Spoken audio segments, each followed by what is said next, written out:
Good evening all of you. स्वागत है आप सभी मित्रों का आज की इस मुलाकात में, चर्चा में। सभी मित्र आ जाएं। आज जो हम बातचीत करने वाले हैं वो सरफेसी एक्ट का एक बहुत इंपॉर्टेंट केस लॉ है जो सरफेसी एक्ट से संबंधित है।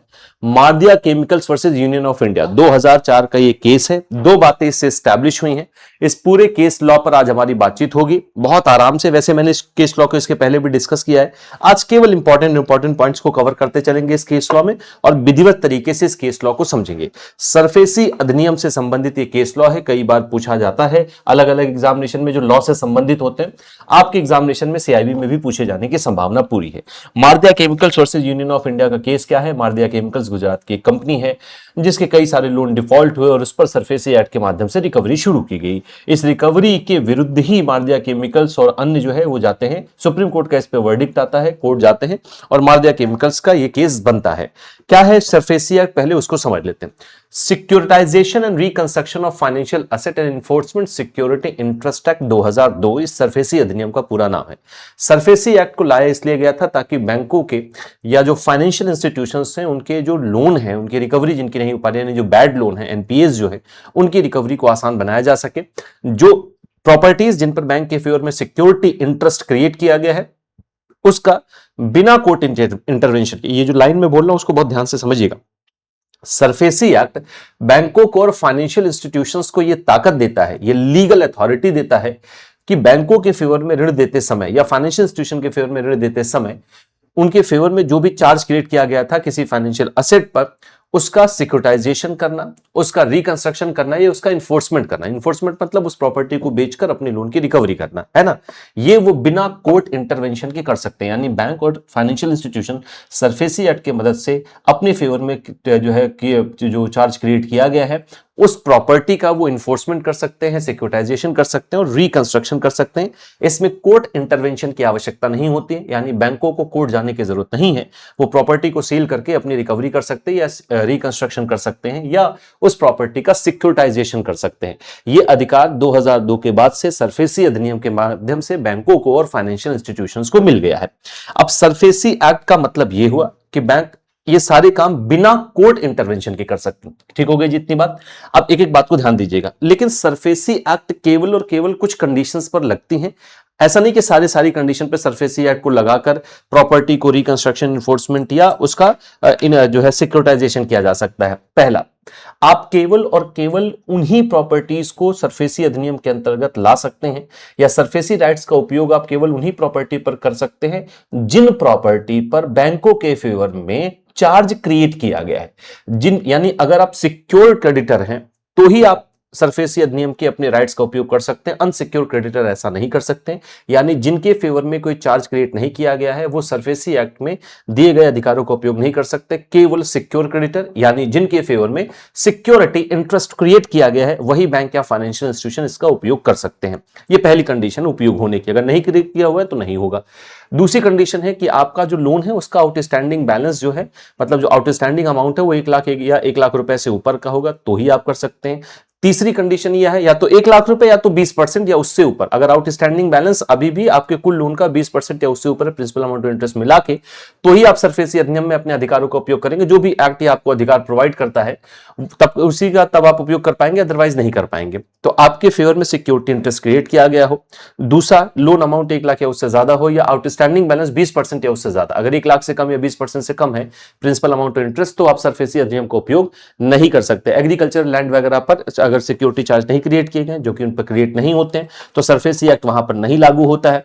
कुछ प्रॉपर्टी ऐसी होती है जो अटैचमेंट के योग्य नहीं होती हैं, उन पर भी सरफेसी अधिनियम लागू नहीं होता है। यह है सरफेसी अधिनियम की पूरी बातचीत।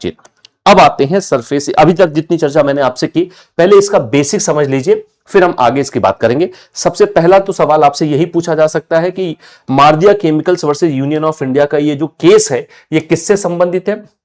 तो ये संबंधित है सरफेसी अधिनियम में। सरफेसी अधिनियम में किस बात से संबंधित है? तो सरफेसी एक्ट में संबंधित है। दो बातें इसमें, अभी खैर मैं इस पर आगे चर्चा करूंगा, दो बातों से संबंधित है। यानी एक तो इसी केस लॉ के माध्यम से, Mardia Chemicals versus Union of India के माध्यम से ही जो सरफेसी एक्ट है उसकी कॉन्स्टिट्यूशनल वैलिडिटी को स्टैब्लिश किया गया था। दूसरा, अभी हम आगे देखेंगे, सेक्शन 13 सबसेक्शन 2 के अंतर्गत जो 75% जो आपको जो नोटिस भेजी जाती है 60 डेज की, उसकी बातचीत की गई है। सेक्शन 13 सबसेक्शन 2 के अंतर्गत नोटिस आती है 60 डेज की।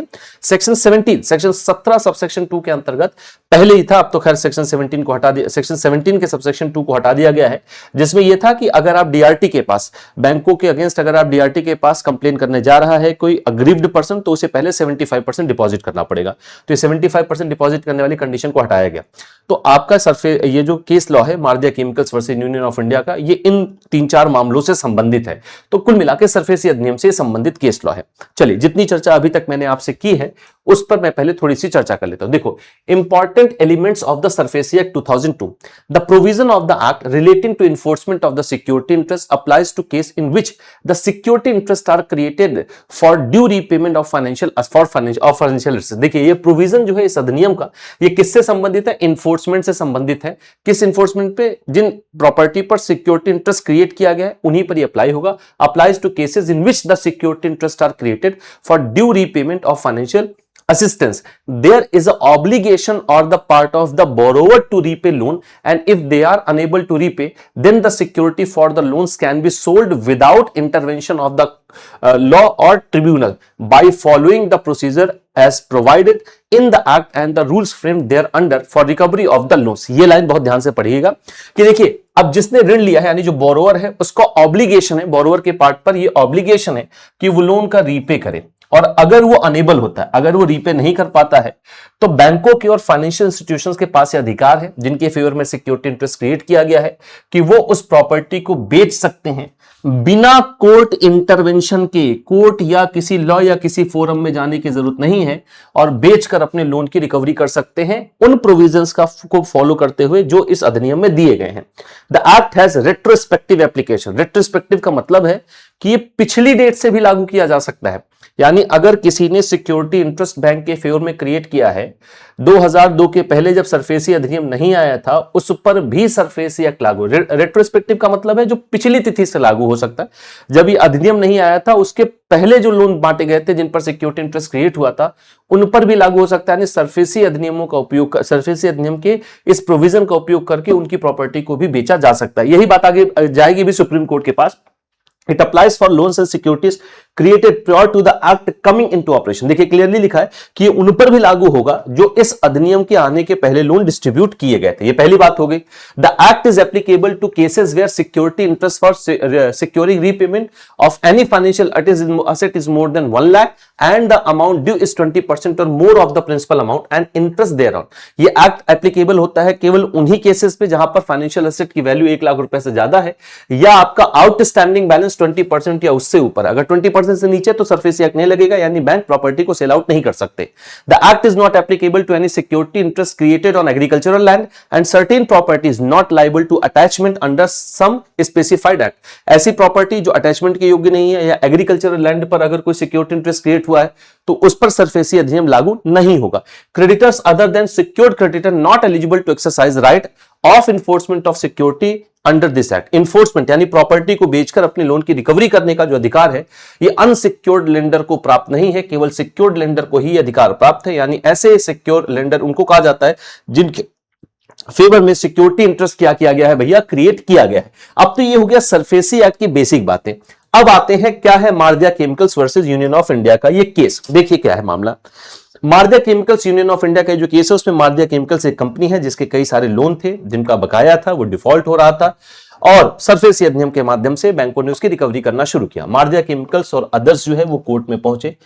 मारदिया केमिकल्स की तरफ से जो पक्ष रखा गया वकीलों का वो क्या था, ध्यान से समझिएगा।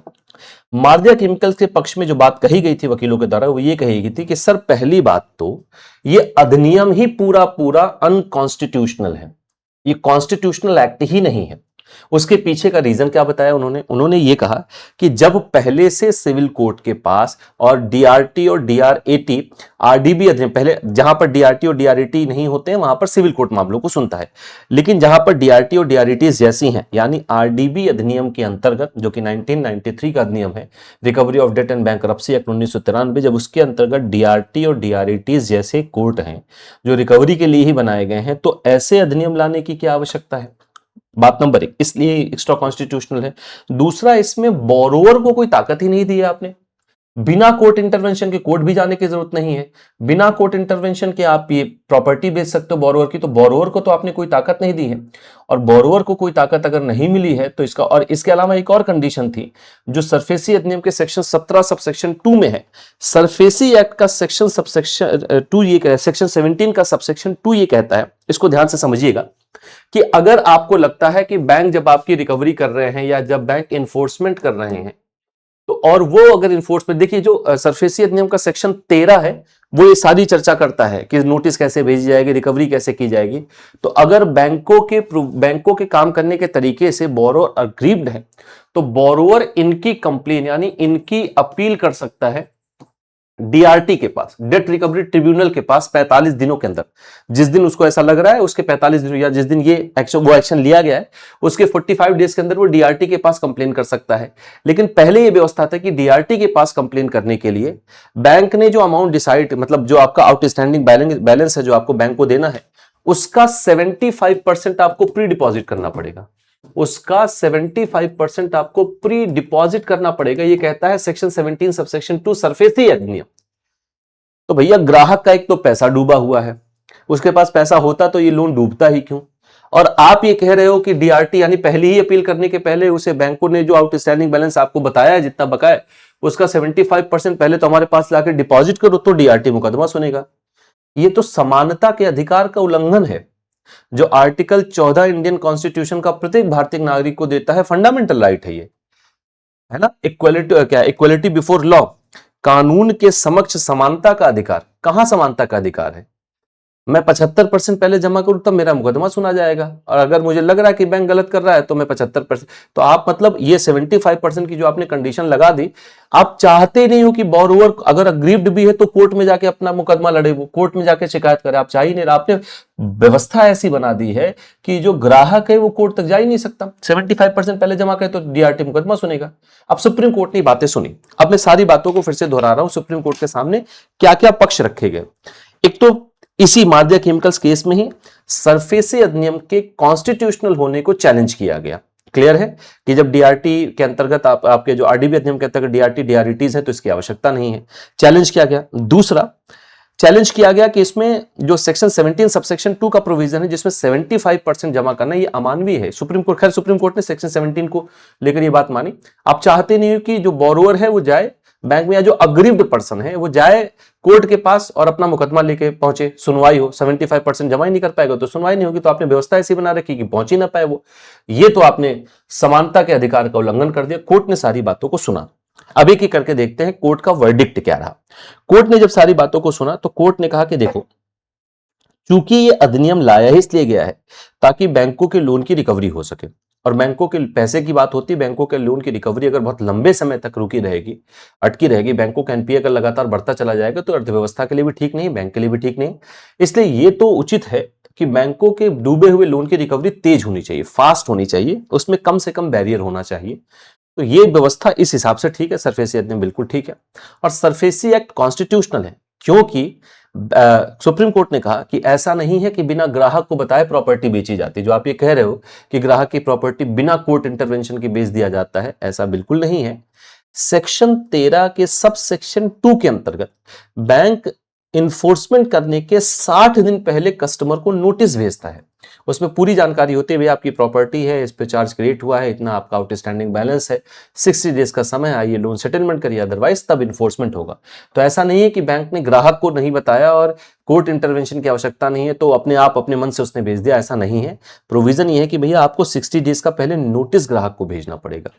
तो सेक्शन 13 के अंतर्गत नोटिस दी तो जा रही है ग्राहक को, उसके बाद इन्फोर्समेंट होगा। तो ये एक्स्ट्रा कॉन्स्टिट्यूशनल या अनकॉन्स्टिट्यूशनल नहीं है अधिनियम। हाँ, सुप्रीम कोर्ट ने भी इस बात को माना कि ये जो सेक्शन 17 सबसेक्शन 2 वाला जो प्रोविजन है कि भैया आपको डीआरटी के पास जाने के लिए 75% डिपॉजिट करना पड़ेगा आउटस्टैंडिंग बैलेंस का, अग्रीव पर्सन जो है, ये जरूर अमानवीय है, ये सही नहीं, ये बिल्कुल समानता के अधिकार का उल्लंघन है। आर्टिकल 14 इंडियन कॉन्स्टिट्यूशन के अंतर्गत इसको समाप्त किया जाना चाहिए और मार्दिया केमिकल्स के माध्यम से सेक्शन 17 सबसेक्शन 2 का ये जो प्रोविजन था 75% प्री डिपॉजिट करने की कंडीशन, इसको हटा दिया गया, ये अब नहीं है। अब आप डीआरटी के पास जाएंगे, आपको कोई भी पैसा जमा करने की जरूरत नहीं। हाँ, अगर आप डीआरटी से भी अग्रीव्ड हैं और डीआरएटी के पास जाते हैं तो 30 दिनों के अंदर आप जाएंगे, जब उसने डिसीजन दिया वहां आपको 50% जमा करना पड़ेगा। वो व्यवस्था सही है, क्योंकि डीआरएटी के पास जाने के लिए 50% की कंडीशन इसलिए रखी गई है ताकि कोई फालतू का मुकदमा ना लेके पहुंच जाए डीआरटी के अगेंस्ट। लेकिन डीआरटी के पास जाने के लिए आपको कोई 75% अब जमा करने की आवश्यकता नहीं है। सेक्शन 17 सबसेक्शन 2 को सुप्रीम कोर्ट ने अपने इस केस लॉ, इस जो है वर्डिक्ट के अंदर एलिमिनेट कर दिया। यानी मार्दिया केमिकल्स के माध्यम से अब दो बातें एकदम कंफर्म हो गई। सेक्शन 17 सबसेक्शन 2 को छोड़कर पूरा का पूरा सरफेसी एक्ट कॉन्स्टिट्यूशनली वैलिड है। यानी इसी केस लॉ के माध्यम से सरफेसी एक्ट की कॉन्स्टिट्यूशनल वैलिडिटी को एस्टैब्लिश कर दिया गया। यह बिल्कुल संवैधानिक अधिनियम है, वैलिड एक्ट माना गया, सुप्रीम कोर्ट ने वर्डिक्ट दे दिया। लेकिन जो सेक्शन 17 सबसेक्शन 2 है वो इस केस लॉ के माध्यम से हटा दिया गया, एलिमिनेट कर दिया गया। अब आपको 75% जमा करने की जरूरत नहीं है। यही कुल जमा बात है मार्दिया केमिकल्स केस लॉ में। देखिए मैंने पॉइंट वाइज लिखा है, Mardia Chemicals Limited along with other borrower challenge the constitutional validity of that. SARFAESI act की वैलिडिटी को चैलेंज किया गया जो मार्दिया केमिकल्स और अदर बोरोवर्स हैं। Section 13 which allow banks to enforce security without court intervention. Section 13 ही सरफेसी अधिनियम के माध्यम से बैंकों को ताकत देता है कि आप बिना कोर्ट इंटरवेंशन के इन्फोर्समेंट कर सकते हो। इसी सेक्शन 13 सबसेक्शन 2 के अंतर्गत इन्फोर्समेंट करने के 60 डेज पहले नोटिस एक दी जाना जरूरी है। Section 17 subsection 2 which required to borrower to deposit 75% of the claim amount before filing an appeal before the debt recovery tribunal and DRT. Section 17 subsection 2 कहता है कि कहता था, अब तो खत्म हो गया, कि आपको प्री डिपॉजिट करना पड़ेगा 75% जब आप डीआरटी के पास जाके अपील करेंगे। The petitioner argued that this provision were arbitrary, oppressive and violative of article 14 right to equality and article 19 sub article 1G right to carry on business and denied borrower effective access. और इस तरीके से इशारा क्या कर रहा है भैया कि आप बोरोवर को जस्टिस एक्सेस करने से डिनाई कर रहे हैं। 75% डिपॉजिट करना होगा, बिना कोर्ट इंटरवेंशन के बेचा जा सकता है। तो ये तो आर्टिकल 14 आर्टिकल 19 से दोनों आपके मौलिक अधिकार के अंतर्गत आते हैं। ये इसका तो उल्लंघन किया जा रहा है। अब वर्डिक्ट क्या है सुप्रीम कोर्ट का? The supreme court delivered a balance judgement with the following key rulings. क्या क्या बैलेंस जजमेंट आया? The SARFAESI act 2002 was held constitutionally valid in general, recognising the necessity of speedy recovery of NPA for financial system stability. अब SARFAESI जो supreme court है उसने कहा कि भैया सरफेसी एक्ट कॉन्स्टिट्यूशनली वैलिड है, जनरली ये कॉन्स्टिट्यूशनली वैलिड है, इसको एक वैलिड अधिनियम माना गया, क्योंकि सुप्रीम कोर्ट ने भी माना कि एनपीए की स्पीडी रिकवरी फाइनेंशियल स्टेबिलिटी के लिए, बैंक की स्टेबिलिटी के लिए बहुत आवश्यक है, इसलिए अधिनियम वैलिड है। The condition under section 17 subsection 2 requiring 75% pre deposit to approach the DRT was declared unconstitutional as it was harsh, unreasonable and restrictive of the borrowers right to legal remedy. Supreme court ने लेकिन section 17 subsection 2 को लेकर यह बात जरूर मानी कि यह अमानवीय है, ये आपको एक्सेस देने से मना कर रही है, एक तरीके से अनरीजनेबल है, तो इसे हटाया जाए। इसे सुप्रीम कोर्ट ने क्या कर दिया भैया? अनकॉन्स्टिट्यूशनल डिक्लेयर किया, केवल ये सेक्शन, और इसे हटा दिया गया सेक्शन 17 सबसेक्शन 2। बाकी पूरा का पूरा सरफेसी अधिनियम वैलिड अधिनियम माना गया। The court upheld the power of banks to enforce security interest without pure judicial intervention subject to post action judicial review by the DRT. अब कोर्ट ने ये कहा कि ठीक है, बिना जुडिशियल कोर्ट आपके बेचने के पहले, इन्फोर्समेंट के पहले कोई कोर्ट का इंटरवेंशन नहीं होता, लेकिन ऐसा नहीं कि कोर्ट का इंटरवेंशन बाद में भी नहीं होगा। अगर ग्राहक अग्रीव्ड है तो व्यवस्था है, सेक्शन 13 सबसेक्शन 4 के अंतर्गत आप अप्रोच कर सकते हो डीआरटी को। पहले डीआरटी के पास 75% जमा करना पड़ता था, सेक्शन 17 सबसेक्शन 2 के अंतर्गत वो हटा दिया गया। क्लियर? तो आप अप्रोच कर सकते हो, तो बाद में तो डीआरटी आ ही जाएगी, तो कैसे कॉन्स्टिट्यूशनली वैलिड नहीं है? Borrower were allowed to approach the DRT after measures under section 13 subsection 4 were taken by the secure creditor. Secure creditor को अगर लग रहा है सिक्योर क्रेडिटर ने गलत तरीके से कुछ किया, तो सेक्शन 13 सबसेक्शन 4 के अंतर्गत क्या कर सकते हो? आप डीआरटी के पास अप्रोच कर सकते हो। अब देखिए यहां पर मुख्य क्या क्या था, सेक्शन 13 सबसेक्शन 2 जिसमें 60 डेज की नोटिस की बात की गई है। 60 डेज नोटिस की बात की गई, इन्फोर्समेंट करने के पहले 60 दिन की नोटिस देना जरूरी, इसको वैलिड माना गया। सबसेक्शन 13 सबसेक्शन 4 के अंतर्गत आप अप्रोच कर सकते हो, आप अप्रोच कर सकते हो, कहां अप्रोच कर सकते हो भैया, डीआरटी के पास अप्रोच कर सकते हो। तो सुप्रीम कोर्ट ने कहा डीआरटी आप जा तो सकते हैं, ऐसा थोड़ी है। हाँ, पहले किसी कोर्ट इंटरवेंशन की जरूरत नहीं, लेकिन अगर आपको लग रहा है कि गड़बड़ है तो आपके लिए व्यवस्था, डीआरटी आप जाइए। और सेक्शन 17 सबसेक्शन 2 इसी को समाप्त किया गया। ये 75% प्री डिपॉजिट की बात करता है, ये 75% प्री डिपॉजिट की बात कर रहा था, डिपॉजिट की बात कर रहा था। इसे क्या कर दिया गया, हटा दिया गया। बाकी दोनों हैं, साथ ही साथ पूरा का पूरा जो सरफेसी अधिनियम है वो कॉन्स्टिट्यूशनली वैलिड है। क्लियर हो गई जितनी बात। तो आज के लिए फिर इतनी चर्चा रखते हैं। Mardia Chemicals versus Union of India का ये जबरदस्त केस लॉ है, इंपॉर्टेंट केस लॉ है, सरफेसी एक्ट से संबंधित है, 75% प्री डिपॉजिट सेक्शन 17 सबसेक्शन 2 से संबंधित है। कॉन्स्टिट्यूशनल वैलिडिटी इसी केस लॉ के माध्यम से सरफेसी एक्ट की स्टैब्लिश की गई थी। तो आज के लिए फिर इतनी ही चर्चा रखते हैं मित्रों। लगभग मैंने सारे के सारे केस लॉ आपको बता दिए हैं, विधिवत तरीके से केस लॉ पर बात हुई है। केस लॉ जरूर देख लीजिए भैया, क्योंकि बहुत इंपॉर्टेंट है। केस लॉ आपसे पूछा जा सकता है, मैं उसकी एक प्लेलिस्ट भी बनवा दूंगा। जब तक प्लेलिस्ट नहीं बन रही है तब तक आप सारे के सारे केस लॉज इसी चैनल के वीडियो सेक्शन में जा सकते हैं। इसलिए आप चाहें तो इस चैनल को ज्वाइन कर लीजिए, जुड़ जाइए इस चैनल से, क्योंकि इंपॉर्टेंट चैनल है आपके तैयारी के लिए। तो जुड़ सकते हैं आप, सारी चीजें आपको मिलती रहेंगी। इनके अलावा मैं लगातार आपसे सीआईबी के महापैक की चर्चा करता ही करता हूं। महापैक आपके लिए वन स्टॉप सोल्यूशन है। सारे रनिंग बैचेस, सारे अपकमिंग बैचेस की सुविधा आपको मिलती है। अपकमिंग जितने भी पेड बैच होंगे वो एक बार आपने सब्सक्राइब कर लिया तो जितने भी अपकमिंग पेड बैचेस होंगे वो सब आपको फ्री ऑफ कॉस्ट मिलेंगे। 3 वैलिडिटी में आपके लिए महापैक आ रहा है। महापैक में मैं आपको हमेशा बताता हूं कि इलेक्टिव पेपर की जो क्लासेस हैं, इलेक्टिव पेपर्स की जो क्लासेस हैं, इलेक्टिव पेपर्स की जो क्लासेस हैं वो आपको फ्री ऑफ कॉस्ट मिलती हैं। इलेक्टिव पेपर हम आपको कौन कौन से देते हैं, ह्यूमन रिसोर्स मैनेजमेंट आपको मिलता है इलेक्टिव पेपर के रूप में, रूरल बैंकिंग आपको मिलता है इलेक्टिव पेपर के रूप में, रूरल बैंकिंग आपको मिलता है इलेक्टिव पेपर के रूप में, सेंट्रल बैंकिंग भी हम आपको उपलब्ध कराते हैं, और रिस्क मैनेजमेंट।